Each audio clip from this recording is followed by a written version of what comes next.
ఎక్సెల్లా global study abroad summit 2024 జరగబోతోంది. ఫిబ్రవరి 11న ఉదయం 10 గంటల నుంచి సాయంత్రం 5 గంటల వరకు తాజ్ డెక్కన్, బంజారా హిల్స్, హైదరాబాద్లో. నమస్కారం గురుగారు. శ్రీమాత్రే నమః. గురుగారు, మనకు ఈ మాఘమాసంలో శ్యామల నవరాత్రులు జరుపుకుంటూ ఉంటారు. అయితే ప్రత్యేకించి చాలా మందికి శ్యామల నవరాత్రుల గురించి అవగాహన లేదని చెప్పాలి గురుగారు. ఈ నవరాత్రులు అనేవి మనం ఆ నవరాత్రులు ఉన్న ఆ పర్టికులర్ డేస్లోనే అమ్మవారిని పూజించాలా, లేదంటే ఈ మాసం మొత్తంలో ఎప్పుడైనా జరుపుకోవచ్చా గురుగారు ఈ నవరాత్రుల పూజా విధానం అనేది? ముందుగా ప్రేక్షకులందరికీ శ్రీమాత్రే నమః, శ్రీ గురుభ్యో నమః. ఓం మాతా మరకతస్యామ మాతంగి మదశాలిని కుర్యాత్ కటాక్షం కళ్యాణి కదంబ వనవాసిని. అయితే శ్యామల నవరాత్రులు అనేటటువంటివి మాఘమాసం ఎప్పుడైతే ప్రారంభమవుతుందో ఆ డేట్ నుంచి కౌంట్ చేసుకొని మొదటి 9 రోజులు ఏవైతే ఉన్నాయో ఆ అమ్మవారికి సంబంధించినటువంటి రోజులుగా పరిగణించబడతాయి. అంటే ఇప్పుడు దేవీ నవరాత్రులు, శరద్ నవరాత్రులు ఏ రకంగా 9 రోజులు చాలా ప్రత్యేకమైనటువంటివో, అలాగే ఈ మాఘమాసంలో ఈ అమావాస్య మొదలుకొని ఈ 10వ తారీఖు నుండి అన్నీ కూడా 10వ తారీఖు నుండి మొదలు పెడితే 19వ తారీఖు వరకు అమ్మవారి యొక్క శ్యామల నవరాత్రులు అనేటటువంటి ఉత్సవాలు ప్రారంభమవుతాయి. ఓకే. అయితే ఈ 9 రోజులు అనేటువంటి ప్రధానంగా చెప్పడం జరిగింది శాస్త్రం నందు. అలాగని చెప్పేసి మాఘమాసం మొత్తము కూడా ఆచరించే విధానాలు కూడా ఉన్నాయి, లేవు అని చెప్పలేదు. ఎలా ఉన్నాయి అని అంటే, ఎవరైతే అమ్మవారి గురించి అవగాహన లేదో, అయ్యో నాకు ఈ నవరాత్రులు అయిపోయిన తర్వాత తెలిసిందే అని బాధపడతారో అలాంటి వారికి ఈ నెల మాఘమాసం అంతా కూడా అమ్మవారికి సంబంధించినటువంటి రోజులే. కేవలం ఈ 9 రోజులు ఆచరించడానికి, ఇప్పుడు మొదటి నుంచి అంటే ఈ మాఘమాసం వచ్చింది, ఇక అమ్మవారి నవరాత్రులు ప్రారంభం చేస్తున్నాను, నాకు ఇది 5వ సంవత్సరము, 6వ సంవత్సరము, 7వ సంవత్సరము అని ఎవరైతే చేసుకుంటున్నారో అలాంటి వారికి అవగాహన ఉంటుంది. ఇక పూర్తిగా అవగాహన లేదు అని అనుకున్నటువంటి వాళ్ళు, అయ్యో చేస్తే బాగుంటుంది, నేను మర్చిపోయాను, దీనికి ఏం పరిష్కార మార్గము, ఇప్పుడైనా నేను చేసుకుంటే ఏదైనా పరిష్కార మార్గం దొరుకుతుందేమో, నా కష్టాలన్నీ తొలగిపోతాయేమో అని అనుకున్నటువంటి వారు ఈ మాఘమాసంలో ఏదో ఒక రోజు, మాఘమాసం మనకు ఈ 10వ తారీఖు రోజు నుంచి ప్రారంభమవుతుంది. వచ్చే నెల మార్చి 10వ తారీఖు వరకు వీళ్ళు అమ్మవారికి సంబంధించినటువంటి రాజశ్యామల యాగము అనేటటువంటి విధానం ఒకటి ఉంటుంది. ఆ రాజశ్యామల అమ్మవారి యొక్క యాగము ఈ మాఘమాసం మొత్తము, అంటే ఈ మాఘమాసం అయిపోయేంత వరకు ఎప్పుడైనా ఒక్కరోజు వాళ్ళ ఇంట్లో చేసుకోవడం ద్వారా ఈ శ్యామల నవరాత్రులు చేసుకున్నటువంటి ఏవైతే 9 రోజులు ఉంటాయో ఆ 9 రోజుల ఫలితము ఒక్క రోజులో వాళ్లకు కలుగుతుంది.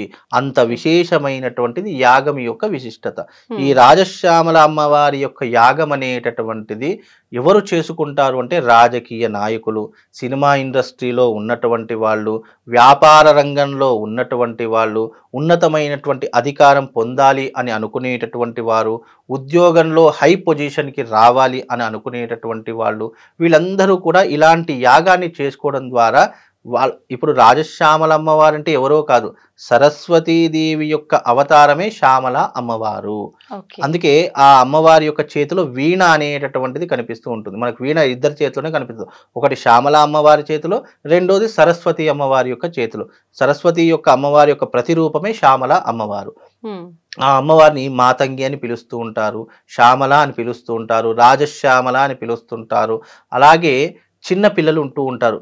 ఆ చిన్నపిల్లలు మొండితనం చేస్తున్నా కానీ, చదువు వాళ్లకు ఎక్కకపోవడం కానీ, చదువు మీద శ్రద్ధ లేనటువంటి వారు కానివ్వండి, అలాంటి వారు కూడా ఈ నవరాత్రుల్లో కానీ ఈ మాఘమాసం మొత్తంలో ఏదో ఒక రోజు చూసుకొని పిల్లల చేతుల మీదుగా, లేదా పిల్లల భవిష్యత్తు బాగుండాలి, పిల్లలు ప్రయోజకులు కావాలి, మంచి విద్యాబుద్ధులు నేర్చుకోవాలి అనేటటువంటి కోరికతో ఉన్నటువంటి వారైనా సరే ఈ శ్యామల నవరాత్రులలో మాఘమాసంలో ఏదో ఒక రోజు వాళ్ళు ఈ రాజశ్యామల అమ్మవారి యొక్క యాగం చేసుకుంటే వాళ్లకు నవరాత్రులు చేసినటువంటి పుణ్య ఫలితం అంతా కూడా ఈ యాగం ద్వారా ఒక్క రోజులో కలుగుతుంది. అంత విశేషమైనటువంటిది ఈ మాఘమాసము, అందులో శ్యామల నవరాత్రుల యొక్క విశేషము. ఈ విశేషము ఎందుకు ఇచ్చారు అంటే, మాఘమాసం అన్ని కూడా గుప్త నవరాత్రులు అని చెప్పడం జరిగింది. అయితే గుప్త నవరాత్రులు అనేటటువంటివి ఎలా ఉంటాయంటే, ఎవరితో చెప్పుకోలేనటువంటివి, వాళ్ళంతటా వాళ్ళే చేసుకోవాల్సినటువంటి విధానాలు నవరాత్రులు. యాగం అలా కాదు, ఎవరికైనా చెప్పుకోవచ్చు, ఎంతమంది అయినా పాల్గొనవచ్చు. అలా మీ సంకల్పం ఏదైతే ఉందో ఆ సంకల్పం పూర్తిగా నెరవేరడానికి, ఉన్నతమైనటువంటి అధికారాన్ని పొందడానికి, జీవితంలో అభివృద్ధిలోకి వృద్ధిలోకి రావడానికి ఈ రాజశ్యామల యాగం మాఘమాసం అమ్మవారితో కూడుకున్నటువంటి మాసం కాబట్టి ఈ మాసంలో చేస్తే అద్భుతమైనటువంటి ఫలితములు, మీ కోరిక ఎలాంటిదైనా సరే అవి అన్నీ కూడా తీర్చే అవకాశం ఈ రాజశ్యామల అమ్మవారి యొక్క యాగం ద్వారా కలిగేటటువంటి ప్రయోజనం ఉంటుందమ్మా. మరి అంటే అందరికీ యాగం చేయాలి అని అంటే స్తోమత ఉండాలి కదా గురుగారు. అవును. అలా లేని వాళ్ళు, కుదరని వాళ్ళు ఇంట్లోనే ఏ రకంగా చేసుకోవచ్చు గురుగారు మామూలుగా పూజ? ఇప్పుడు ఇంట్లో చేసుకోవాలంటే రాజశ్యామల అమ్మవారి యొక్క పటాన్ని పెట్టుకొని అమ్మవారిని ఆరాధన చేసి అఖండ దీపాన్ని వెలిగించి అమ్మవారి యొక్క మూలమంత్రం ఉంటుంది, మాతామరక తస్యామ మాతంగి మదశాలిని కుర్యాత్ కటాక్షం కళ్యాణి కదంబ వనవాసిని అనేటటువంటి మంత్రాన్ని రోజు ఉచ్చారణ చేసుకోవడం ఉంటుంది.